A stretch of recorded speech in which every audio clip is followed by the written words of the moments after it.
تو بیسیکلی یہ پاکستان میں جو چناب نگر جسے وہ ربوہ بھی کہتے ہیں، وہاں ایک ختم نبوت فورم سے تعلق رکھنے والے ایک بھائی ہیں دیوبندی مکتب کے، محمد حسن معاویہ نام ہے ان کا، حفظہ اللہ تعالی. میری ان سے کل فون پہ بھی بات ہوئی، کچھ چیزیں میں نے ان سے ڈسکس کی اسی ایف آئی آر کے حوالے سے. انہوں نے اس حوالے سے یہ کمپین 2019 سے شروع کی ہوئی تھی کہ وہاں پبلکلی بھی قادیانیوں کے قرآن کا ترجمہ اور وہ جو حاشیہ ہے تفسیر صغیر وہ بانٹی جا رہی ہے. وہ آلموسٹ میں نے یہ 2-3 دن لگا کے ساری پڑھ لی ہے، تفسیر بھی اور قرآن حکیم کی انہوں نے آیات کے جو ترجمے، جو کرٹیکل آیات 150-200 مجھے دیکھنی تھی وہ میں نے دیکھ لی. اس کے علاوہ اوور ویو بھی کیا. میرے نزدیک تو جو قادیانیوں کا ترجمہ ہے قرآن کا، جن جگہوں پہ انہوں نے صحیح ترجمہ کیا ہوا ہے اس سے تو ہمیں کوئی اختلاف نہیں ہے، لیکن درجنوں نہیں سینکڑوں جگہ انہوں نے صراحتاً قرآن حکیم کی تحریف کی ہوئی ہے اور کفری عقیدے لکھے ہوئے ہیں اس میں، تفسیر کے اندر بھی اور ترجمے میں بھی انہوں نے اس کو ٹیمپر کیا ہے. اس میں کوئی شک نہیں ہے. یہ علیحدہ بات ہے کہ ہمارے اہل سنت میں بریلوی، دیوبندی، اہل حدیث اور شیعہ انہوں نے بھی قرآن کی تعریف کی ہوئی ہے، ترجمے میں بھی اور تفسیر میں بھی. ہاں دسنا ہوا میں آج یہ بھی دسنا ہوا، پابندی لگے گی سارا دن وہاں گا. ہاں سیدھی جی گل ہے، کوئی نہیں بچے گا. اچھا لیکن وہاں یہ ذرا بلک میں گندگی پائی جاتی ہے، تو وہ وہاں پہ بانٹ رہے تھے عوام الناس میں بھی اور کلوز حلقوں کے اندر بھی.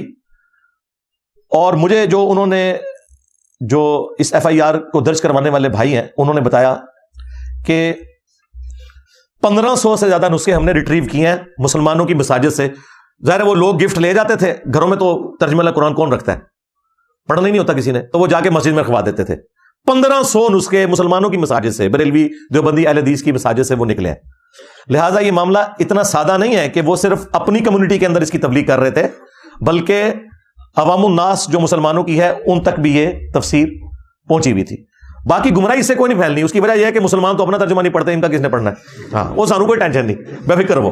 ہاں تو لیکن بہرحال ایک گمراہی تو پھیل رہی تھی، تو انہوں نے اس مقدمے کو اٹھایا.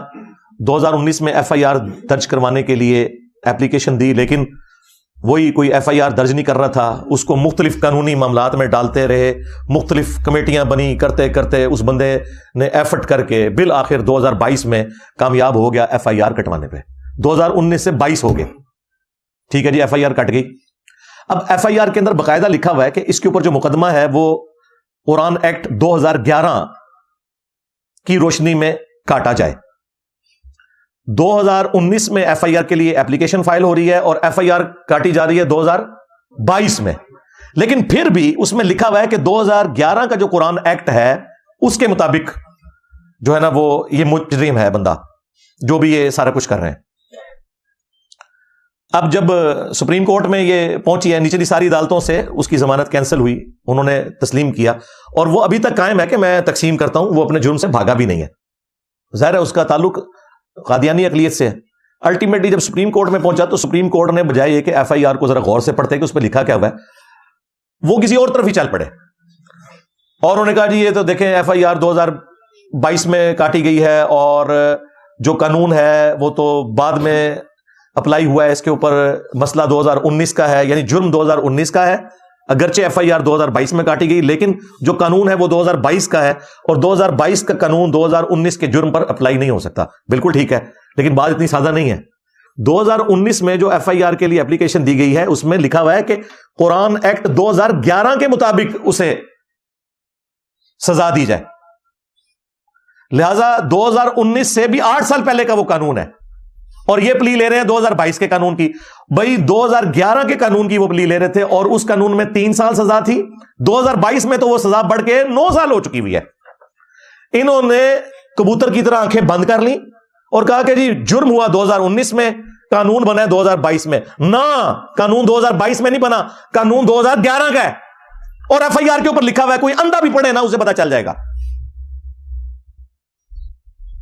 اور پھر کہا کہ اچھا وہ بھی مان لیا جائے، تب بھی 6 مہینے اس کی سزا بنتی ہے. نہ، 6 مہینے نہیں بنتی، 3 سال سزا ہے 2011 کے کیس میں اور 6 مہینے نکالے ہیں 1932 کے انگریزوں کے زمانے کے ایکٹ کے اور ایف آئی آر پہ 1932 لکھا ہی نہیں ہوا، 2011 لکھا ہوا ہے. اور فیصلے میں کہہ رہے ہیں کہ جرم 2019 میں ہوا اور قانون بنا 2022 میں. 2022 میں قانون نہیں بنا, قانون تو 2011 کا ہے. اور جو جنرل قانون ہے وہ تو ہمارے آئین کے اندر موجود ہے, وہ تو اس سے بھی پہلے کا ہے, اور 1993 کا تو تفصیلی فیصلہ ہے جو پریس ریلیز میں انہوں نے پھر بعد میں مانا. سمجھ رہے ہیں نا کیا دونوں مری ہوئی ہے.